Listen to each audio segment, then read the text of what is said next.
Hello my dear students, welcome back to Learn Physics.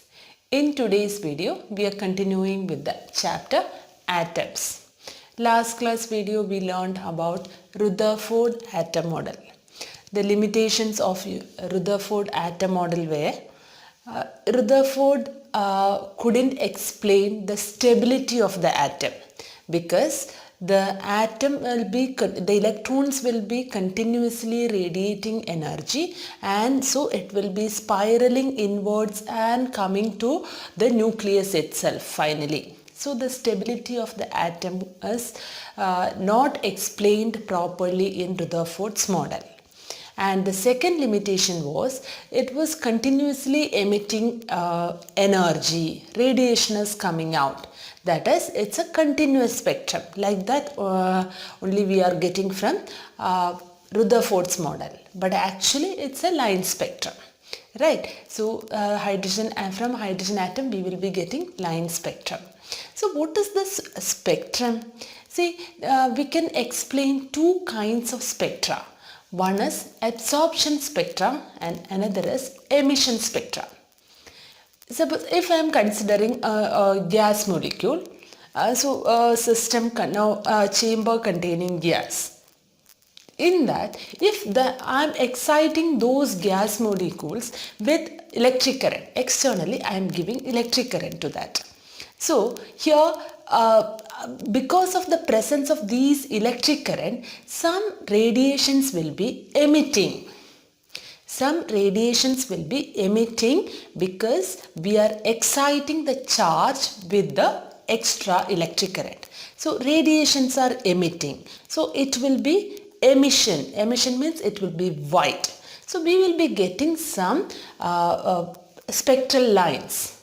It will be in a dark background, white lines will be observed. So it will be like a dark background. In that dark background, so consider this as a dark background. In that dark background, the emitting lines which is emitting will be of white. Okay, like that we will be getting. Okay, so such kind of radiation is called emission spectra. Emission spectra means dark background, we will be getting white this lines. So it is emission spectra. Suppose if we are giving light energy to this gas molecules, while we are giving light energy, we can see some of the radiations are getting absorbed by the gas molecules. While it is getting absorbed, those lines will be having dark lines. So this is called as absorption spectra.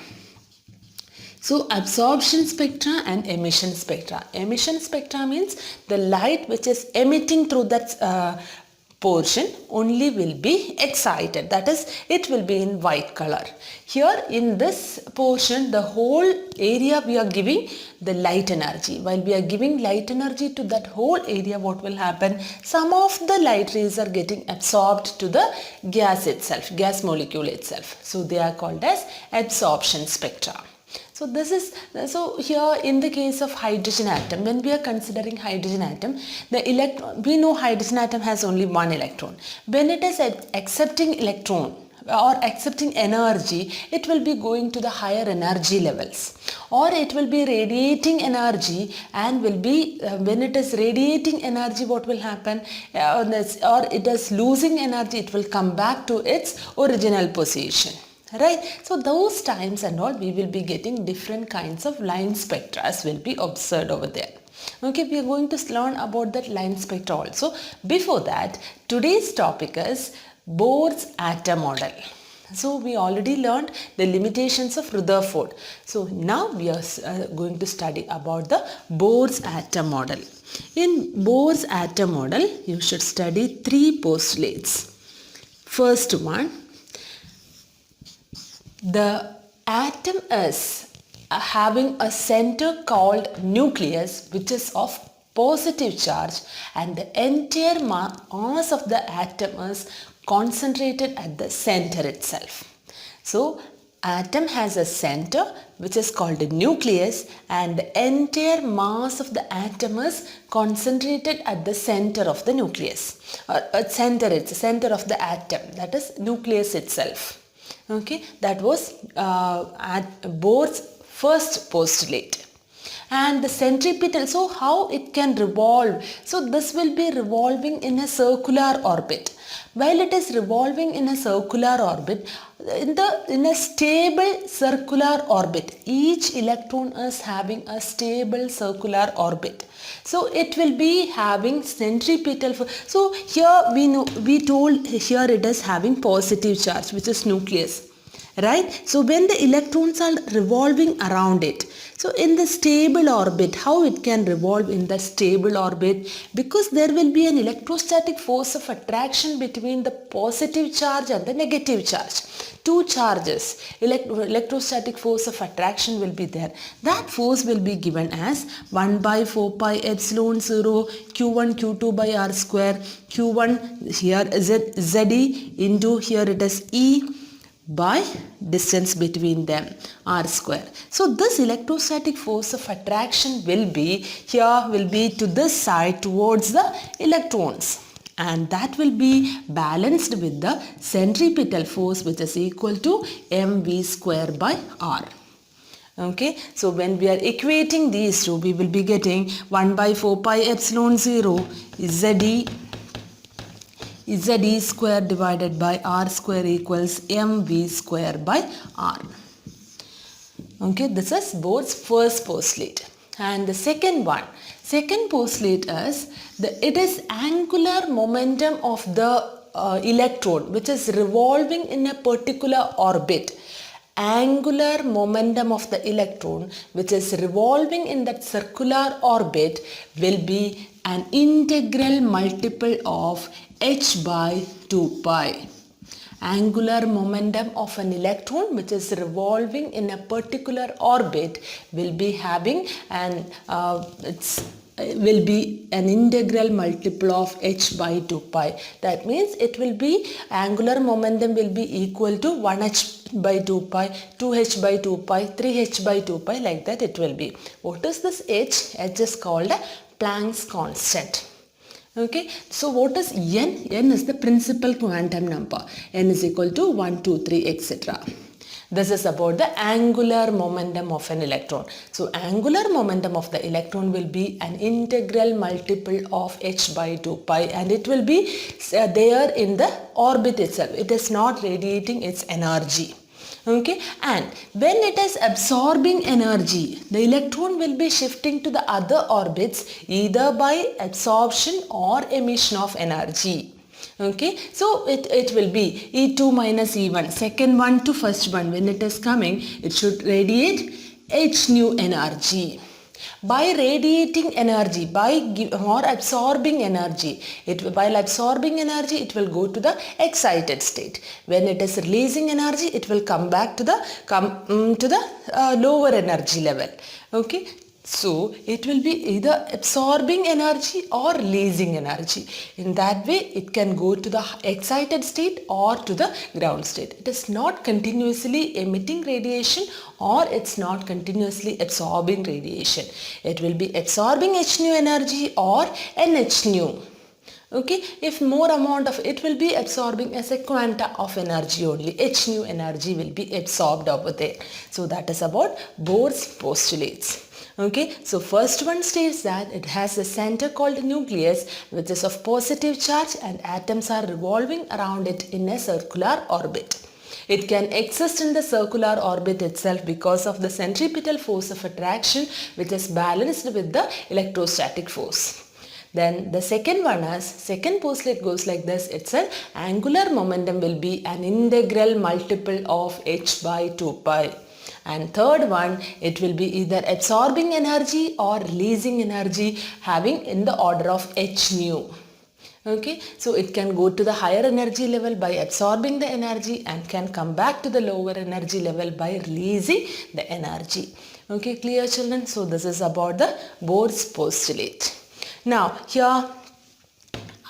we are going to study about how the radius how it will be varying with the principal quantum number and with the value of z, and how it is varying, that and all we are going to see.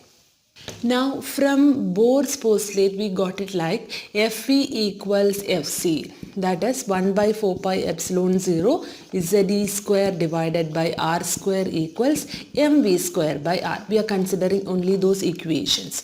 Okay, so here we will be getting it as mv square equals 1 by 4 pi epsilon 0 Ze square by r. This is from the first postulate, which is revolving in a circular orbit, that and all we told. From the second postulate we are getting it as L is equal to mvr, that is equal to nh by 2 pi. These two equations will is needed for the rest of the explanations. So here what will be the value of V here? V will be equal to nh by 2 pi into mr. So I am going to substitute V over here, m into n square h square divided by 4 pi square m square r square equals 1 by 4 pi epsilon 0 Ze square by r. Okay, here while doing all these calculations we will be getting it as here n square h square, and we need the value of r, right? So r equals m n square h square divided by 4 pi square m square into 4 pi epsilon 0 into z divided by z square. Okay, here you can see 4 pi square, many terms are there for cancelling. 4 pi m is there, so we will get it as n square h square epsilon 0 divided by m z square. That means r is, in short we can say, radius of the orbit is directly proportional to n square. Okay, that is, it's the square of quantum number. So when we are moving to the first orbit, radius will be 1, proportional to 1, and when we are moving to the second orbit it will be 4, radius is directly proportional to 4. Third orbit means 9, like that it will be going. So radius is directly proportional to n square. What about z? It is inversely proportional to z. Okay, so as the atomic number increases, according to that radius will be decreasing. Atomic number, in chemistry also you are learning the same thing, right? As the atomic number increases, radius of the orbit is, attraction will be more towards the nucleus, so it will be less in radius. Okay, clear? So this is about the radius and principal quantum number, radius and atomic number. Next we are going to find out how the velocity is depending on the n value. Here we can compare these two equations. Velocity, we need the velocity and n. So here then you will think, why can't we consider this one? Because r is a changing quantity over here, so we can't consider for that. Okay, here also r is there, so we can eliminate r. Then we will be getting a value for, see here, r is equal to nh by 2 pi mv. While I am considering this one, here mv square equals 1 by 4 pi epsilon 0 ze square divided by r is nh do 2 pi mv. Okay, here 1v will get cancelled, mn will get cancelled.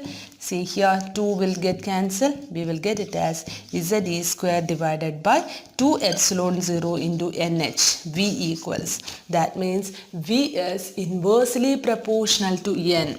V is inversely proportional to n. As the principal quantum number increases, according to that velocity will be decreasing. Velocity is decreasing as the principal quantum number increases. Number of orbit, when it is increasing, then velocity is decreasing. Velocity is inversely proportional to n, radius is inversely proportional to z, and radius is directly proportional to the number of orbit, square of the number of orbit. Okay, so now we are going to consider how the frequency, how it is related. We have frequency, how we can find out. V equals, we know that V is equal to R omega. Omega equals 2 pi into nu, right? 2 pi into nu. Now we know that value of v, velocity is this much. Then if I am substituting the value of v over here, velocity and frequency, substituting here, I'll write down the substitution over here, z e square divided by 2 epsilon 0 n h, that is the value of v. So here we can write v is equal to r into 2 pi into nu. Okay, so here velocity we are getting it as nh by 2 pi mr, that is equal to r into 2 pi into nu. Clear? So here we need the value of nu as nh by 2 pi m r square. So while we are substituting the value of r over here, we will get n square h square divided into 2 pi mv. From there we can write down the value of v, and while we are substituting we will get it as nu is directly proportional to n cube, that is cube. It will be inversely proportional to cube of the number of orbit. So frequency is here. How we can find it? We should eliminate all other values. So substituting it will be, you will be getting the value of z. Instead of v you can substitute z e square divided by 2 pi epsilon 0 nh. When you are substituting that also over here, you will be getting nu is inversely proportional to n cube. So these are the relations which you should remember.